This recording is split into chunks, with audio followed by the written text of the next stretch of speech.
네, 최근에 경기도 남양주의 한 아파트 단지 인도에 가보면은 배달이 되지 않은 택배 상자 수십 개가 잔뜩 쌓여있는 이상한 광경이 펼쳐지고 있습니다.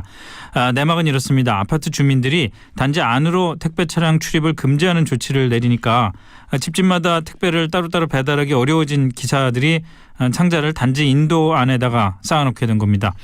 주민들은 왜 택배 차량을 막아선 건지 우선 해당 아파트 단지의 입주민 한 분 연결해서 말씀을 들어보겠습니다. 요청에 따라서 익명으로 연결합니다. 안녕하십니까? 네, 안녕하세요. 예, 그 아파트 단지 안에 택배 차량 진입을 막았다. 일단 너무 불편하지 않으십니까? 그러면은? 저도 사실 이게 이렇게 크게 논란이 될 거라고는 생각을 못 했는데 네. 서로 각자의 입장이 있는 것 같아서 사실 좀 되게 안타깝습니다. 네. 불편하는 건 뭐 당연한 뿐더러요. 네. 뭐 뉴스나 언론에서 많은 어떤 댓글들을 보면서 입주민과 택배사의 어떤 전쟁으로 이렇게 번지는 것 같아서 그게 예. 아닌데 사실 진실은 좀 네. 많이 안타깝습니다. 근데 우선 그 애초에 입주할 당시에요. 단지 안에 차량이 들어오지 않는 걸로 입주민들이 계약을 했다. 이런 홍보가 있었다. 이렇게 얘기를 들었는데 맞습니까? 네, 맞습니다. 그 아파트 건설 홍보 리플렛에도 네. 지상으로 차가 다니는 도로를 만들지 않았다고 홍보를 했고요. 근데 얘기를 들어보니까 택배 차량이 처음에는 들어왔었는데 그럼에도 불구하고 차량 출입을 막게 된 계기가 있었다면서요? 입주가 완료된 시점에서 이제 입주민들이 좀 단지 내에 안전하게 도보로 이동하거나 아이들을 놀게 하고 싶은데 네. 본의 아니게 이제 택배차들로 인한 좀 불편을 끼치다 보니 왜 리플렛에는 지상에 차 없다고 했는데 차가 있느냐라는 어떤 요구들이 관리사무소에 전달이 된 것 같고요. 예. 이제 그런 와중에 이제 관리사무소에 일부 공문이 조금 문제가 되었던 것 같아요. 네. 근데 그 택배 차량이 지상으로 다니다가 교통사고가 난 적이 있습니까? 단지 안에서? 추진을 하다가 어린 아이가 부딪힌 걸로 알고 있는데 뭐 크게 예. 다친 건 아니지만 큰 사고가 날 뻔했다고. 그 가슴이 그렇습니다. 철렁했겠네요. 부모님 입장에서는. 예. 안내문에 보니까 네. 우리 아파트 최고의 품격과 가치를 위해서 이거를 통제를 한다. 네. 이 문구도 조금 의아하다는 생각이 들고요. 네, 저도 사실 그 문구를 보고 되게 좀 심하다는 느낌을 받았는데 네. 다산이라는 동네가 사실 남양주에 있고 뭐 다들 알다시피 이렇게 크게 뭐 강남처럼 비싼 아파트가 아니기 때문에 그런 네. 어떠한 좀 갑질 이런 걸로도 좀 이게 이해가 안 되는 부분이거든요. 그렇게 생각하시는 분도 아마 없을 텐데 아마 관리소장님께서 조금 문구에 신중하지 못했던 것 같다는 느낌이 좀 들고요. 입주민들은 네. 사실 뭐 같이 상생하길 원하고 안전하게 원하는 방법으로 택배사와 원만히 협의 중에 있다고 저희는 들었습니다. 네. 근데 그 와중에 갑자기 좀 사건이 터져서 좀 보기 안 좋게 된 것 같아요. 뭐 지하 주차장으로 택배차가 들어오면 되지 않냐 그랬는데 보니까 택배차가 층고가 높다 보니까 지하 주차장으로 못 들어간다. 그랬더니 차량을 개조해서 들어와라. 이렇게까지 관리사무소 측에서 얘기를 했던 모양인데 그 1인 사업하는 택배 기사분들이 수백만 원씩 들여서 차량 개조한다는 건 쉽지가 않을 것 같거든요. 네, 맞습니다. 이런 부분에 대한 그 주민들끼리의 어떤 의견 교환 같은 건 좀 있으셨나요?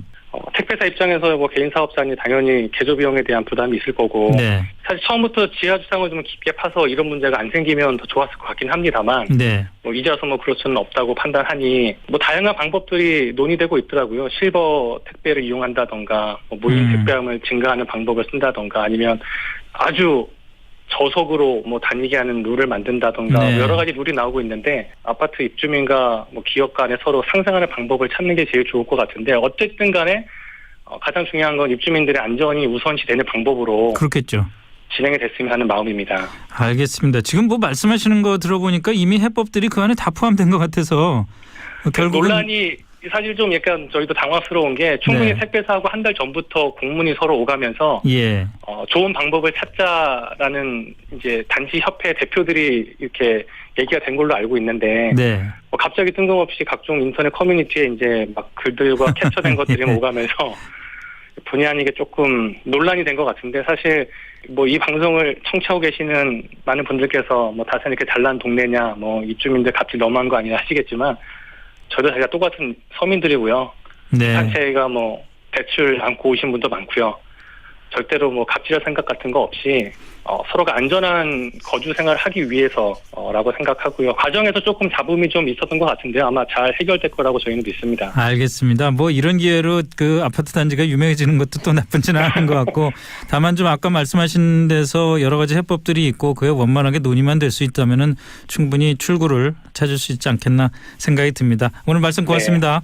네, 감사합니다. 네, 지금까지 남양주 다산 신도시 아파트에 입주민 한 분 연결해서 택배 차량 아파트 단지 내에 맡게 된 이유를 들어봤고요. 이어서 택배 노조의 김진일 사무국장을 연결해서 이번 택배 논란에 대한 입장을 한번 들어보겠습니다. 사무국장님 안녕하십니까? 예, 안녕하세요. 예, 지금 그 문제가 된 남양주 다산 신도시 아파트 단지 내로 차량 출입 자체가 안 되기 때문에 택배차도 못 들어가고 있는데 그러면은 지금은 택배 물건은 어떻게 배달이 되고 있나요? 그러니까 요즘 이사철이다 보니까 가구 등이 큰 물건이 택배로 오는 경우가 있는데 이런 물건은 출입할 수 있게 하고 작은 물건은 아파트 입구에서 카트를 이용해서 배달하고 있습니다. 네. 그런데 이렇게 할 경우 해당 단지에서만 배송 시간이 그렇지 않을 경우보다 몇 배 소요되다 보니까 당연히 택배 노동자 근무 시간도 길어지고 다른 고객 물품 배송에 차질을 빚을 수밖에 없는 현황입니다.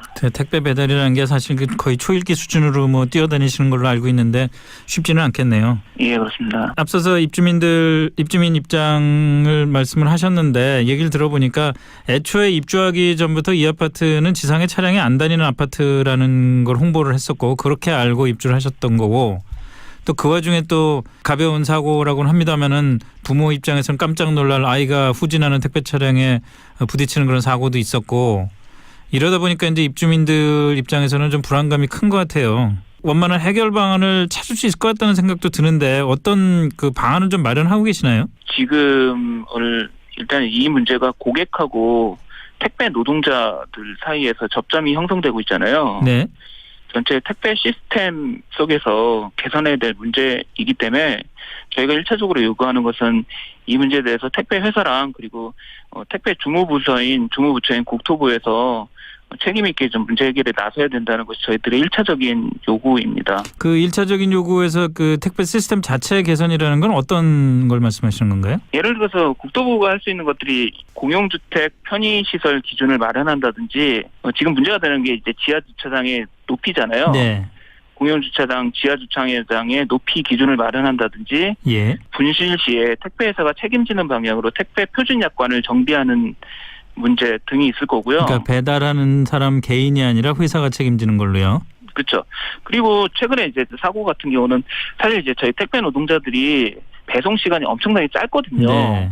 분초를 다투며 뛰어다니다 보니까 안정적인 배송 시간을 확보하지 못하고 그런 상황에서 이런 사고가 발생할 뻔했는데 네. 이것이 이제 현재 택배 시스템상에서 언제든지라도 발생할 수 있는 인재라는 거죠. 그래서 우리 기사들이 안정적으로 배송 시간을 확보할 수 있도록 뭔가 택배 시스템을 개선한다든지 네. 이런 문제들에 대해서 지금 택배 회사나 국토부가 문제 해결에 나서야 된다고 생각합니다. 보통 택배 기사 한 분이 평균적으로 하루에 그 몇 건이나 물품을 배달을 합니까? 평균 250개 배송합니다. 하루에요? 그리고 예. 근무 시간이 한 13시간, 한 하루 13시간 정도 가까이 근무하는데 예. 한 5-6시간을 오전에 분류 작업을 하는데 그게 아무런 대가가 지급되지 않고 있거든요. 예. 그러니 이제 배송 시간에 쫓겨서 뛰어다닐 수밖에 없게 되고요. 평균적인 수입은 어떻습니까? 순수익이 한 250만 원 안팎으로 저희들은 파악하고 있습니다. 예.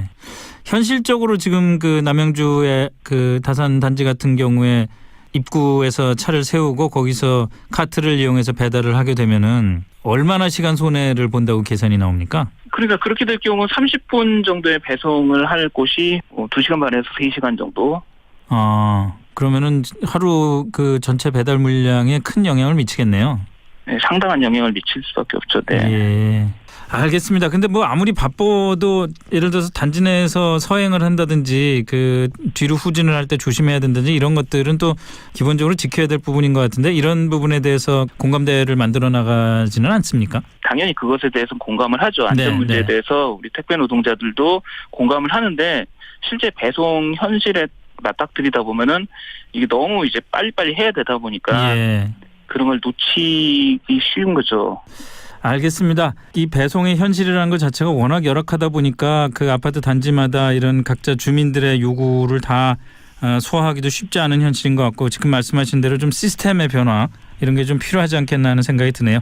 오늘 말씀 고맙습니다. 네, 감사합니다. 네, 지금까지 택배노조 김진일 사무국장의 말씀을 들어봤습니다.